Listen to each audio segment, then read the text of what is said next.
اور ایسے لوگوں کے لیے ایک ذلیل کرنے والا عذاب تیار کیا گیا ہے۔ اے ہمارے بڑوں کے آزاد کیے گئے غلاموں کے بیٹے، کیا یہ انصاف ہے کہ تم نے اپنی عورتوں کو تو پردے میں بٹھا رکھا ہے، مگر رسول کی بیٹیوں کو نامحرموں کے بیچ میں قیدی بنا رکھا ہے اور ان کا پردہ تار تار کیا ہے؟ مگر ایسے شخص سے مہربانی کی امید بھی کیسے کی جا سکتی ہے جس کے اجداد نے اسلام کے پاکیزہ شہیدوں کے جگر نکال کر چبائے ہوں؟ تم حسین کے دانتوں پر لاٹھی مار رہے ہو جو جنت کے نوجوانوں کا سردار ہے، اس محمد کے خاندان کا خون بہاتے ہو جس پر اللہ خود درود پڑھتا ہے، اور اپنے بڑوں کو پکارتے ہو اور یہ گمان کرتے ہو کہ وہ تمہیں کوئی جواب دیں گے، جبکہ تم خود بہت جلد ان کے ساتھ جا کر ملنے والے ہو۔ یزید، تم نے اپنے لیے دردناک عذاب تیار کیا ہے۔ وہ وقت دور نہیں جب تمہاری کھال ادھیڑی جائے گی۔ ظلم کرنے والوں پر اللہ کی لعنت ہو۔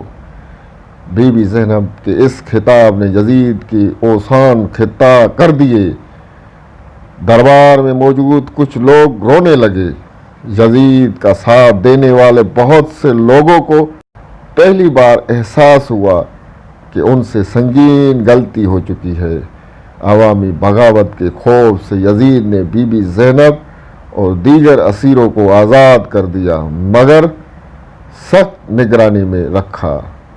بی بی زینب کا سب سے بڑا کارنامہ یہ تھا کہ انہوں نے امام زین العابدین کو یزید کے ظالم گورنر عبداللہ بن زیاد کے ہاتھوں قتل ہونے سے بچا لیا۔ روایت کے مطابق جب زیاد امام زین العابدین کو قتل کرنے کے لیے آگے بڑھا، زینب پھر شیرنی کی طرح سامنے آ گئی اور مرنے مارنے کے لیے تیار ہو گئی۔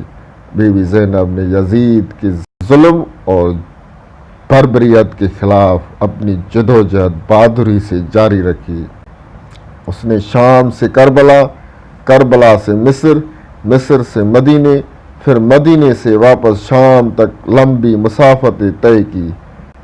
اس نے کربلا کے میدان میں اسلام کی سربلندی کے لیے دی گئی شہادتوں کا عظیم فلسفہ عام لوگوں تک سادہ فہم زبان میں پہنچانے کی کوشش کی۔ ان کی تقریروں، خطبات نے جادو جیسا کام کیا۔ یزید کے ظلم و جبریت کے خلاف لوگوں نے بولنا شروع کیا۔ خاموشی ٹوٹ گئی۔ بی بی زینب کو عزاداری کی روایت کی بانی بھی کہا جاتا ہے۔ غم اور تکلیف کو طاقت میں کیسے تبدیل کیا جاتا ہے، دنیا کو یہ سبق بی بی زینب نے ہی سکھایا۔ بی بی زینب کو کربلا کی عظیم ثانیے کے بعد صرف 1 سال تک زندہ رہی، لیکن اس مختصر عرصے میں انہوں نے شعور اور آگاہی کا جو عظیم انقلاب برپا کیا، اس کی صدائیں آج بھی صرف اسلامی ممالک ہی نہیں بلکہ تمام دنیا میں گونج رہی ہیں۔ مہاتما گاندھی نے اعتراف کیا کہ مظلومیت میں رہتے ہوئے فتح کیسے پائی جاتی ہے، یہ میں نے حسین سے سیکھا۔